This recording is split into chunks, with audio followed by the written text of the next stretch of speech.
नमस्कार मित्रांनो, इन्व्हेस्टमेंट माहिती यूट्यूब चॅनलवर तुमच्या सगळ्यांचे स्वागत आहे. तर मित्रांनो, एका फ्युचर ओरिएंटेड बिझनेस म्हणजे रिन्युएबल एनर्जी बिझनेसमध्ये अंडर काम करणारा रूफटॉप सोलार या बिझनेसला घेऊन एक जबरदस्त अपडेट आली आहे. आणि मित्रांनो, आपण तीच अपडेट बघणार आहोत. तसेच या अपडेटमुळे आपण कोणकोणत्या कंपन्यांना स्टडी करू शकतो ते पण आपण पुढे बघणार आहोत. तर चला व्हिडिओ स्टार्ट करूया. तर मित्रांनो, या व्हिडिओचं हेडिंग आपण येथे वाचू शकतो. India adds 4.9 gigawatt rooftop solar capacity in Jan to September period of 2025. Installations rise 161% year on year basis. Report. तर चला या अपडेटला डिटेलमध्ये समजून घेऊया. तसेच या अपडेटमुळे आपण कोणकोणत्या कंपन्यांना स्टडी करू शकतो ते पण आपण पुढे जाणून घेऊया. तर मित्रांनो, इंडियाने कॅलेंडर इयर 2025च्या पहिल्या 9 महिन्यामध्ये 4.9 गिगावॅटचा record rooftop solar capacity install केली आहे, जी इयर ऑन इयर बेसिसवर 161%ची जबरदस्त ग्रोथ दर्शवते. आणि एका वर्षाआधी म्हणजे कॅलेंडर इयर 2024 मध्ये पहिल्या 9 महिन्यामध्ये ही कॅपॅसिटी ॲड झाली होती फक्त 1.9 गिगावॅटची. आणि मित्रांनो, हा डेटा आला आहे मेरकॉम इंडिया या कंपनीने जे रिपोर्ट पब्लिश केली आहे त्या अकॉर्डिंग मी हा डेटा तुम्हाला सांगत आहे. आणि मित्रांनो, या रिपोर्टच्या अकॉर्डिंग रूफटॉप सोलार ॲडिशन झाली आहे कॅलेंडर इयर 2025च्या क्वार्टर 3 मध्ये ऑल टाइम हायवर पोहोचली आहे. आणि ती आहे 2.1 गिगावॅट, जे क्वार्टर ऑन क्वार्टर बेसिसवर 29%ची ग्रोथ दर्शवते, जी क्वार्टर 2 मध्ये होती कॅलेंडर इयर 2025च्या 1.6%. आणि एका वर्षा आधी म्हणजे कॅलेंडर इयर 2024च्या क्वार्टर 3 मध्ये होती 791.1 मेगावॅट. म्हणजे इथे इयर ऑन इयर बेसिसवर 164%ची ग्रोथ दाखवत आहे. आणि मित्रांनो, यामध्ये PM सूर्य घर रेसिडेन्शियल रूफटॉप प्रोग्रामचा बिगेस्ट कंट्रीब्युशन आहे. या क्वार्टरच्या इन्स्टॉलेशनमध्ये या प्रोग्रामचा 73%ची कंट्रीब्युशन आहे. मित्रांनो, कॅलेंडर इयर 2025च्या क्वार्टर 3 मध्ये जे सोलार रूफटॉप कॅपॅसिटी ॲड झाली आहे त्यामध्ये सर्वात जबरदस्त परफॉर्म केला आहे उत्तर प्रदेशने. आणि यामध्ये यांचं कंट्रीब्युशन आहे 16% इन्स्टॉलेशन्सच्या हिशोबाने. तसेच याच्या मागे आहे महाराष्ट्र 15%च्या कंट्रीब्युशन सोबत. तसेच थर्ड आहे गुजरात 14% सोबत. आणि मित्रांनो, फक्त 10 स्टेट्स असे आहे ज्यांनी या रूफटॉप ॲडिशनमध्ये 80% पेक्षाही जास्तीचे कंट्रीब्युशन दिले आहे टॉप 10 स्टेट्सनी.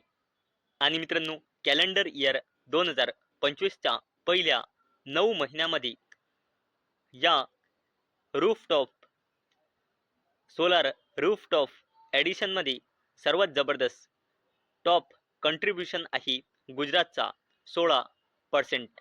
नंतर आहे महाराष्ट्र आणि राजस्थान 16 आणि 15%च्या कंट्रीब्युशन सोबत. आणि मित्रांनो, इंडियाचा रूफटॉप सोलार कॅपॅसिटी टोटल पोहोचला आहे सप्टेंबर 2025 पर्यंत 18.6 गिगावॅट पर्यंत. आणि मित्रांनो, हा जो सोलार रूफटॉपचा बिझनेस येतो हा येतो रिन्युएबल एनर्जी बिझनेसच्या अंडर. आणि मित्रांनो, हा जो रूफटॉपचा बिझनेस आहे हा आतापर्यंत जबरदस्तपणे वाढला आहे. आणि मित्रांनो, पुढे जाऊन सुद्धा जबरदस्तपणे वाढणार आहे. आणि मित्रांनो, म्हणून आपण या सोलार रूफटॉपच्या बिझनेसला एक फ्युचर ओरिएंटेड बिझनेस म्हणतो. आणि मित्रांनो, जर आपण करंटली इंडियाची रिन्युएबल एनर्जी कॅपॅसिटी बघितली तर ते ऑक्टोबर 2025च्या डेटानुसार आहे 227.3 गिगावॅट. 2014 मध्ये होती 76 गिगावॅट आणि 2030 पर्यंत या कॅपॅसिटीला 500 गिगावॅट पर्यंत वाढवण्याचा गव्हर्नमेंटचा टार्गेट आहे. आणि या कॅपॅसिटीला 2047 पर्यंत 1800 गिगावॅट पर्यंत वाढवण्याचा गव्हर्नमेंटचा टार्गेट आहे. चला मित्रांनो, आता आपण जाणून घेऊया की या अपडेटमुळे आपण कोणकोणत्या कंपन्यांना स्टडी करू शकतो. तर मित्रांनो, या अपडेटमुळे आपण टाटा पॉवरला स्टडी करू शकतो. आणि अवेलेबल डेटानुसार कंपनीमध्ये प्रमोटर्सची होल्डिंग आहे 46.86%, FISची होल्डिंग आहे 10.19%, DISची होल्डिंग आहे 16.34% आणि पब्लिकची होल्डिंग आहे 26.29%. आणि मित्रांनो, टाटा पॉवरमध्ये प्रमोटर प्लेजिंग पर्सेंटेज आहे 0%. तसेच मित्रांनो, या अपडेटमुळे आपण अडानी ग्रीन या कंपनीला देखील स्टडी करू शकतो. आणि अवेलेबल डेटानुसार कंपनीमध्ये प्रमोटर्सची होल्डिंग आहे 62.44%, FISची होल्डिंग आहे 11.29%, DISची होल्डिंग आहे 2.98% आणि पब्लिकची होल्डिंग आहे 23.30%. आणि अडानी ग्रीनमध्ये प्रमोटर प्लेजिंग पर्सेंटेज आहे 0%. तसेच आपण अपडेटमुळे वारी रिन्युएबल टेक्नॉलॉजीज लिमिटेड या कंपनीला देखील स्टडी करू शकतो. आणि अवेलेबल डेटानुसार कंपनीमध्ये प्रमोटर्सची होल्डिंग आहे 74.39%, FISची होल्डिंग आहे 1.38%, DISची होल्डिंग आहे 0.12% आणि पब्लिकची होल्डिंग आहे 24.12%. आणि मित्रांनो, वारी रिन्युएबलमध्ये प्रमोटर प्लेजिंग पर्सेंटेज आहे 0%. तसेच या अपडेटमुळे आपण इन्सोलेशन एनर्जी लिमिटेड या कंपनीला देखील स्टडी करू शकतो. आणि अवेलेबल डेटानुसार कंपनीमध्ये प्रमोटर्सची होल्डिंग आहे 66.10%, FISची होल्डिंग आहे 0.79%, DISची होल्डिंग आहे 0.55% आणि पब्लिकची होल्डिंग आहे 32.55%. आणि इन्सोलेशन एनर्जी लिमिटेडमध्ये प्रमोटर प्लेजिंग पर्सेंटेज आहे 0%. तसेच अपडेटमुळे आपण सोलेक्स एनर्जी लिमिटेड या कंपनीला देखील स्टडी करू शकतो. आणि अवेलेबल डेटानुसार कंपनीमध्ये प्रमोटर्सची होल्डिंग आहे 66.15%, FISची होल्डिंग आहे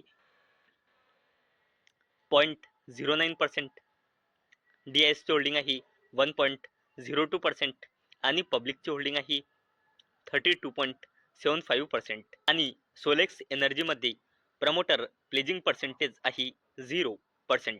तर मित्रांनो, आजच्या व्हिडिओमध्ये आपण सर्वात आधी बघितले की एक रिपोर्ट रिन्युएबल एनर्जी बिझनेसच्या अंडर बिझनेस काम करणारा बिझनेस म्हणजे सोलार रूफटॉपला घेऊन एक रिपोर्ट पब्लिश झाली आहे. आणि मित्रांनो, त्या रिपोर्टच्या अकॉर्डिंग हा सोलार रूफटॉपचा बिझनेस जबरदस्तपणे वाढला आहे. आणि मित्रांनो, फ्युचरमध्ये सुद्धा हा बिझनेस वाढवण्याची खूप अपेक्षा आहे. कारण मित्रांनो, हा जो बिझनेस आहे हा एक फ्युचर ओरिएंटेड बिझनेस आहे. तसेच मित्रांनो, रिन्युएबल एनर्जी कॅपॅसिटी सुद्धा आपण आजच्या व्हिडिओमध्ये बघितली आहे. तसेच आपण अपडेटमुळे कोणकोणत्या कंपन्यांना स्टडी करू शकतो ते पण आपण पुढे जाणून घेतले आहे. तर मित्रांनो, मला अपेक्षा आहे आजचा आपला व्हिडिओ तुम्हाला इन्फॉर्मेटिव्ह वाटला असेल. तर मित्रांनो, जर तुम्हाला हा व्हिडिओ इन्फॉर्मेटिव्ह वाटला असेल तर या व्हिडिओला लाईक करा आणि चॅनलला सबस्क्राईब करा. आणि मित्रांनो, आजचा आपला व्हिडिओ फक्त आणि फक्त एज्युकेशन पर्पजसाठी बनवलेला आहे. माझ्याकडून काहीही रेकमेंडेशन नाही की तुम्ही या स्टॉक्सना बाय करा, सेल करा किंवा होल्ड करा. तर चला भेटूया नेक्स्ट व्हिडिओमध्ये. तोपर्यंत टाटा, बाय बाय.